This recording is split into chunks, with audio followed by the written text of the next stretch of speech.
आसतु जदि मु कौसी जिनस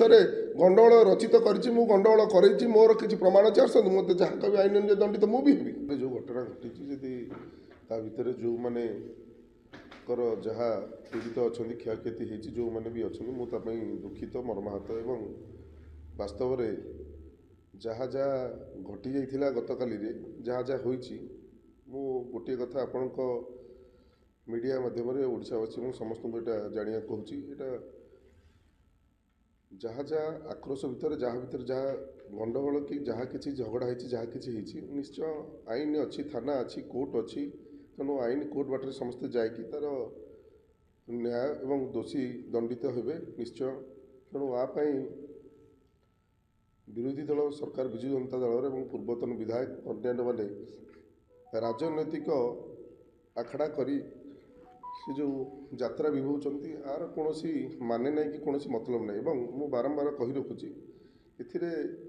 मु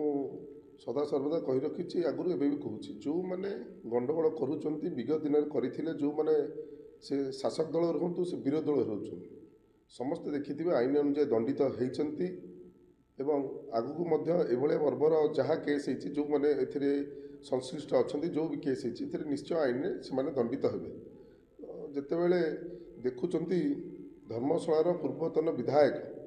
एवं विजु जनता दल अन्य नेतृत्व माने धर्मशाला ना लोकप्रियता आगुरी थिला ना लोकप्रियता भी अच्छी धर्मशालार लोक से जो सरकार परिवर्तन करते तापर जितेबाला देखिले धीरे धीरे समस्ते आसी आमर जो लोकाभिमुख कार्य हो लोकों 24 घंटा अहर मु एवं मोर कर्मकर्ता मैंने कम करुँ से हिंस्र हो हिंस्र हो बारंबार सोशल मीडिया रे मिछ सत बहुत कथा लिखि लोक उत्क्षिप्त करों लोक झगड़ा करने आक्षेप डाकुंट तेणु मुझे हिंसर प्रकृतिर कार्य कर बारंबार गंडगोल करी सांगे सांगे विधायक द्वारा यह विधायक यह करते वास्तव में मुझे कहि दस्तावेज रखी कागज पत्र रखी प्रमाण पत्र सहित जो किए मीडिया हो जो जगह कहींपर से ठोस सब सहित कहींपर जिनस रहा कि किए कर तो सीधा सीधा कहूँ जी दोष करुँच दोषी दंड पाइबा निहाती दरकार से मो पाखक भी आसीपार मु भी कहींपे एवं जहाँ पाखक जी से जिन कहींपर आप देखिए सरकार परिवर्तन पर जो जो माने जिते जिते स्काम होती जो जो माने से पुलिस एसआई स्काम हो जो स्काम हो प्राय सबू दोषी जोटी ना जोटी अच्छा समस्ते बंधा होती जेल भी जाइए तो पूर्वतन विधायक जो संपृक्ति आसुच्च आप समर्थक मैंने सब कांड कौन कहे जे जानी शुणी से जो सांगठनिक कार्यक्रम चलता ये जोर जबरदस्त पशिक से गंडगोल कर समर्थक मैंने कौन कहे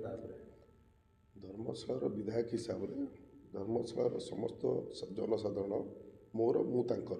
एथिरे किए कहार कहा समर्थक सेमती किसी न था दल निर्विशेष मुझे निर्वाचित हली मो सहित शताधिक हजार हजार विजु जनता दल अन्य दलर लोक आसिक सामिल भी होती से कार्य भी कर क्या कहवा किए क्या लोक लोक थे कौन थे केमती चिन्हट करवा यहाँ गोटे मुझे बारंबार आप कहली यहाँ गोटे राजनैतिक स्तर में जितेबले ह्रास पाँच सी से हिंस्र होती से हिंस्र आक्रोश से सब यही भोजी करिया ए जिनस करिया मद मांसर भोजी करिया एमती जिनस करी लोक उस्केबा सोशल मीडिया रे जो नेगेटिविटी जिनस लिखिकी लोक झगड़ा करवा ये जिनस कर बारंबार कहूँ 147 निर्वाचन मंडल में आउ कहापर कौ पूर्वतन विधायक कहापर किसी होनी धर्मशाला सब हो जाऊँगी कौन पाई जिनस हो कौन पाई तुम एत हिंस्र स्तर कहीं जाऊँ कहीं एमती कर तो कौटी होनी मुझे जो देखी विगत दिन में पंचायत समिति बैठक जो था धर्मशाला पूर्वतन विधायक भाई प्रभात बलवंतराय चेयरमैन थे पंचायत समिति बैठक डाकिलु बसी आस लोक कम कर मिसिक आम एवं भी कहूँ आस लोक कम कर मो सहित आस मिसिक लोक कम कर तुम केवे तो विधायक है आमको भी कही पार था कि सेमती आस कम करवा लोक कम कर धर्मशाला माटी माँ एत दरद अच्छी मुझे बारंबार आप मीडिया माध्यम कही आस लोक कार्य कर से आक्रोश भाव रखी ए छलना करी ए गंडगोल निज निज भितर सृष्टि करी जाई ए टाइपर राजनीतिक धुआं मसला बाहर कर कौन यथार्थ नहीं तापर जी आपण सहित जहाँ भी है कौन है यहाँ तदंत पर पुलिस कर निश्चय दोषी की भी अरेस्ट कर ये धर्मशाला अच्छी जेनापुर अच्छी जाजपुर एसपी अच्छी आपड़ ये एफआईआर दे पारे आप बिना एफआईआर रे सेठी जाकि राजनीतिक मसला करी ଏବଂ ବିନା ପରମିଶନରେ ସେଠି ଡିଜି ଅଫିସ୍ ଆଗରେ ଜବରଦସ୍ତି ଗୁଣ୍ଡାଗର୍ଦ୍ଦି ଭଳିଆ ସେଠି ଡାକି ବସି ଏ ପ୍ରହସନ କରିବା ଏଇଟା ସିଧା ସିଧା ଜଣାପଡ଼ିଯାଉଛି ରାଜନୈତିକ ଯେତେବେଳେ ସ୍ତରରେ ତାଙ୍କର ହ୍ରାସ ପାଇଯାଇଛି, ଲୋପ ପାଇଯାଇଛି, ନିଜକୁ ସୋସିଆଲ ମିଡ଼ିଆରେ ହାଇଲାଇଟ୍ କରିବା ଏବଂ ଏହି ଲୋକମାନଙ୍କୁ ବଳିଦାନ କରିକି ନିଜର ପ୍ରହସନ କରିବା ଏଇଟା ଗୋଟେ ନାଟକ, ଏଇଟା ଗୋଟେ ଢଙ୍ଗି ଚାଲିଛି। ଦେଖନ୍ତୁ ବାରମ୍ବାର ଏଇଭଳି ଯେଉଁ ଘଟଣା ଗୋଟେ ରାଜନୈତିକ ହିଂସା ଧର୍ମଶାଳା ଅଞ୍ଚଳରେ ଯେଉଁ ଭାବରେ ଚାଲିଛି, ଆପଣ ଭାବୁଛନ୍ତି କି ଗୋଟେ ପ୍ରକାର ଆଇନ ଶୃଙ୍ଖଳା ବିପର୍ଯ୍ୟୟ ହୋଇପଡ଼ିଛି ଧର୍ମଶାଳାରେ? ଆପଣ ଦେଖିଥିବେ ବିଗତ ଦିନରେ ଆପଣମାନଙ୍କର ନ୍ୟୁଜ୍ ଚ୍ୟାନେଲ୍ ମାଧ୍ୟମରେ ଯାହା ଯାହା ଚୋରି ହେଉଥିଲା, ଯିଏ ଚୋରି କରୁଥିଲେ, ବଡ଼ ଧରଣର ର୍ୟାକେଟ୍ ଦୁଇ ଥର ତିନି ଥର ଧରା ହେଇଛନ୍ତି ଏବଂ ସମସ୍ତେ ଜେଲ୍ ଯାଇଛନ୍ତି ଏବଂ ପୋଲିସ ପ୍ରଶାସନ ଠିକ୍ ଭାବରେ କାମ କରୁଛି।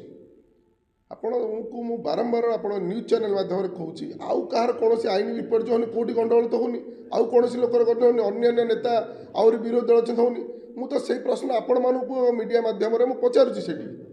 କାହିଁକି ତାଙ୍କର ଏତେ ଥର ଗଣ୍ଡଗୋଳ ହେଉଛି, କାହିଁକି ସିଏ ଚିହ୍ନଟ କରୁଛନ୍ତି କିଏ କେଉଁ ଛୁଆ?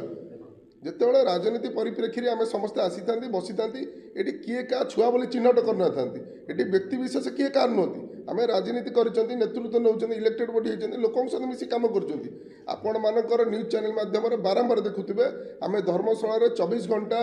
ଗୋଟେ ନିଷ୍ପେଷିତ ଦଳିତ ଅବହେଳିତର କାର୍ଯ୍ୟ ସେ ଯେକୌଣସି ମାଧ୍ୟମରେ ହେଉ ଆପଣମାନେ ଦେଖୁଥିବେ, କାର୍ଯ୍ୟରେ ଆମେ କାର୍ଯ୍ୟରତ ସବୁବେଳେ ଅଛୁ, ଧର୍ମଶାଳା କେମିତି ଡେଭଲପମେଣ୍ଟ କାର୍ଯ୍ୟରେ ଅଛୁ। ତ ମୁଁ ସେଇ କଥା ଆପଣମାନଙ୍କ ନ୍ୟୁଜ୍ ଚ୍ୟାନେଲ୍ ମଧ୍ୟରେ ବାରମ୍ବାର ପୁନର୍ବାର ପଚାରୁଛି, ତ ତାଙ୍କର ଏତେ ଗଣ୍ଡଗୋଳ କ'ଣ ପାଇଁ ହେଉଛି, ତାଙ୍କର ଏତେ ଥାନା ଏଫଆଇଆର୍ କାହିଁ ହେଉଛି? ଏ ଗଣ୍ଡଗୋଳଟା କରି ସାଙ୍ଗେ ସାଙ୍ଗେ ବିଧାୟକ ମାରିଦେଲେ, ବିଧାୟକ କରିଦେଲେ। ପ୍ରମାଣ ଅଛି ଯଦି ଆସନ୍ତୁ ନା, ମୁଁ ତ କହିଛି ପ୍ରମାଣ ଯଦି ଅଛି ଆସନ୍ତୁ। ଯଦି ମୁଁ କୌଣସି ଜିନିଷରେ ଗଣ୍ଡଗୋଳ ରଚିତ କରିଛି, ମୁଁ ଗଣ୍ଡଗୋଳ କରେଇଛି, ମୋର କିଛି ପ୍ରମାଣ ଅଛି, ଆସନ୍ତୁ, ମୋତେ ଯାହା କହିବି ଆଇନ ଅନୁଯାୟୀ ଦଣ୍ଡିତ ମୁଁ ବି ହେବି। ଦେଖନ୍ତୁ ଗୋଟେ ପଟରେ ସିଏ ଯାଜପୁର ପୋଲିସ ଉପରେ ଭରସା ନ କରି ଡିଜିପି କ୍ୟାମ୍ପରେ ଧାରଣା ଦେଇଛନ୍ତି, ଅନ୍ୟପଟେ ଆପଣମାନଙ୍କର ସମର୍ଥକ ମଧ୍ୟ ଜେନାପୁର ଥାନା ଆଗରେ ଧାରଣା ଦେଇଛନ୍ତି। ତେବେ ଏ ଘଟଣା ନିର୍ଯାସ କ'ଣ ହେବ ବୋଲି ଆପଣ ଆଶା କରୁଛନ୍ତି? ମୁଁ ତ କହିବି, ମୁଁ ଯାହା ଯାହା କହୁଛି ସ୍ପଷ୍ଟ ଆପଣଙ୍କ ନ୍ୟୁଜ୍ ଚ୍ୟାନେଲ୍ ମଧ୍ୟରେ ସେ ବଜେଇବି। ବିଗତ 15-17 ବର୍ଷର ଇତିହାସରେ ଆପଣମାନେ ଏଇଠି ସମସ୍ତେ ନ୍ୟୁଜ୍ ଚ୍ୟାନେଲ୍ ମାଧ୍ୟମରେ କାର୍ଯ୍ୟ କରୁଛନ୍ତି। ମୁଁ ଯେଉଁ ଜାଗାରେ ବସିଛି, ଏଇ ଜାଗାଟି ମୋର ନିଜ ଘର, ଏଇଟା ଆମର ଅଫିସ୍, ଏଇଠି ଆମର କାର୍ଯ୍ୟାଳୟ। ଯେତେବେଳେ ବିଗତ ଦିନରେ ଆଜ୍ଞା ଆମେ ଯେତେବେଳେ ସୋସିଆଲ ମିଡ଼ିଆ କାମ କରୁଥିଲୁ, ସେ କରୁଥିଲୁ, ମୋତେ ମୋ ସହିତ କାମ କରୁଥିବା ଅନ୍ୟାନ୍ୟ ସହକର୍ମୀ ଯେତେବେଳେ ଲୋକଙ୍କ କାମ କରୁଥିଲୁ, ଲୋକାଭିମୁଖ କାମ କରୁଥିଲୁ, ଅଂଶୁମାନ ମେମୋରିଆଲ୍ ଟ୍ରଷ୍ଟ ମାଧ୍ୟମରେ କୋଭିଡ଼ ବେଳୁ ଏପର୍ଯ୍ୟନ୍ତ ବାରମ୍ବାର ଟର୍ଚର ହେଇଛୁ, ଘରେ ପଶି କାଚ ଭାଙ୍ଗିକି ଆଜ୍ଞା ବାଡ଼େଇଛନ୍ତି। ମୋ ନାଁରେ 17ଟି କେସ୍ ଅଛି, ଏବେ ବି ଯାଆନ୍ତୁ ଦେଖିବେ। ଏବଂ ମୋର ଅନ୍ୟାନ୍ୟ 300 କର୍ମକର୍ତ୍ତାଙ୍କୁ ଆଜ୍ଞା ବିନା ଦୋଷରେ ଜାଣିନାହାନ୍ତି, ନିରୀହ ଡ୍ରାଇଭର, ନିରୀହ ଲୋକ, ତାଙ୍କୁ ଆଜ୍ଞା ରାତି ଅଧିଆ ଜେଲ୍ ଉଠେଇକି ବି ଫୋପାଡ଼ି ଦେଇଛନ୍ତି। ଆଜ୍ଞା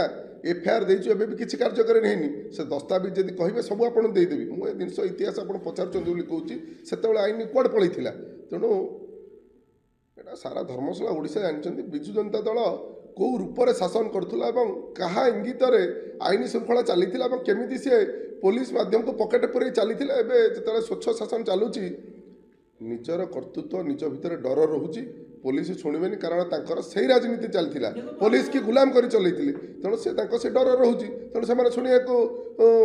ମନେ ମନେ ଭାବୁଛନ୍ତି, ମାନେ ପୋଲିସ ଶୁଣିବନି, ପୋଲିସ ବୁଝିବନି, ଡରିବନି।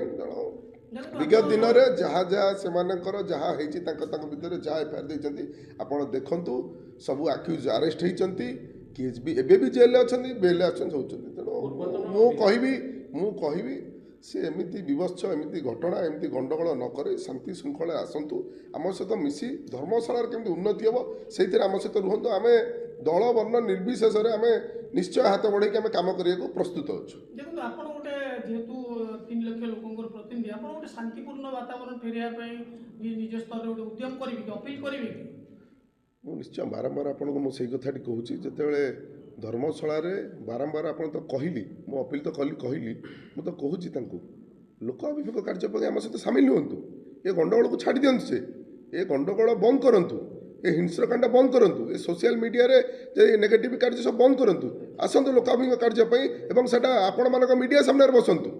ସେ ମିଡ଼ିଆ ସାମ୍ନାରେ ବସିଲେ ତ ସିଏ ବି ବସିବେ, ମୁଁ ବି ତ ବସିଲେ କହିବି। କାମ କରିବାକୁ ଆମେ 24 ଘଣ୍ଟା ତତ୍ପର ଅଛୁ। ସାଧାରଣ ଜନତା ଭୋଟ ଦେଇଛନ୍ତି ଆଜ୍ଞା କାମ କରିବା ପାଇଁ, ଗଣ୍ଡଗୋଳ କରିବାକୁ ନୁହେଁ। ତେଣୁ ଆମେ ଗଣ୍ଡଗୋଳ କେବଳ, ମୁଁ ତ ବାରମ୍ବାର କହୁଛି, ଆପଣ କ'ଣ ତାଙ୍କ ସହିତ ହେଉଛି ଗଣ୍ଡଗୋଳ, ଆଉ କାହା ସହିତ ହେଉନି, କାହିଁକି ତାଙ୍କ ସହିତ ବାରମ୍ବାର ଗଣ୍ଡଗୋଳ ହେଉଛି? ତେଣୁ ଆକ୍ରୋଶ ମନୋଭାବ ଅଛି, ରାଗ ଅଛି। ଯେଉଁ 18 ବର୍ଷ 20 ବର୍ଷ ଶାସନ କରିଛନ୍ତି, ସେ ଏହି ହିସାବରେ ଶାସନ କରିଛନ୍ତି। ଆଜ୍ଞା ଆମ ଉପରେ ସେମିତି ଟର୍ଚର ହେଇଛି, ହଜାର ହଜାର ସାଧାରଣ ଜନତା ଉପରେ ଟର୍ଚର ହେଇଛି ବୋଲି ଆଜି ସରକାର ବଦଳେଇ ଦେଲେ। ତେଣୁ ଯେଉଁ ହିସାବରେ ତାଙ୍କର ଆକ୍ରୋଶ ଅଛି, ସେ ସେଇ ହିସାବରେ ନିଜକୁ ନିଜେ ଭାବୁଛନ୍ତି ଏବଂ ସେଇ ପ୍ରାକ୍ଟିସଟାକୁ ସେ ଭୁଲି ପାରୁନାହାନ୍ତି। ମୁଁ ଆପଣ ନ୍ୟୁଜ୍ ଚ୍ୟାନେଲ୍ ମାଧ୍ୟମରେ ପୁଣି ବାରମ୍ବାର ଅପିଲ୍ କରିବି, ସେ ଆକ୍ରୋଶ ମନୋଭାବ ପ୍ରାକ୍ଟିସକୁ ସେ ବନ୍ଦ କରନ୍ତୁ। ସାଧାରଣ ଜନତାଙ୍କ ସହିତ କାମ କରିବାକୁ ହେଲେ ଆସନ୍ତୁ, ଗ୍ରାସ୍ ରୁଟ୍ରେ ଆସନ୍ତୁ, ଗ୍ରାଉଣ୍ଡକୁ ଆସନ୍ତୁ, ଆମ ସହିତ ଆସନ୍ତୁ। ଆମେ ନିଶ୍ଚୟ ବ୍ଲକ, ତହସିଲ, କଲେକ୍ଟର ଅଫିସ୍ ସବୁ ଖୋଲା ଅଛି କାମ କରିବେ। ବ୍ଲକ, କଲେକ୍ଟର ଅଫିସ୍ ଏବଂ SP ଅଫିସ୍, ଥାନା ଖୋଲା ନାହିଁ ଯେ ଆପଣ ଗଣ୍ଡଗୋଳ କରୁଥିବେ, ଆପଣଙ୍କ କଥା ସବୁବେଳେ ବସିକି ଆପଣଙ୍କ ଓକିଲାତି ସେ ସବୁବେଳେ କରୁଥିବେ।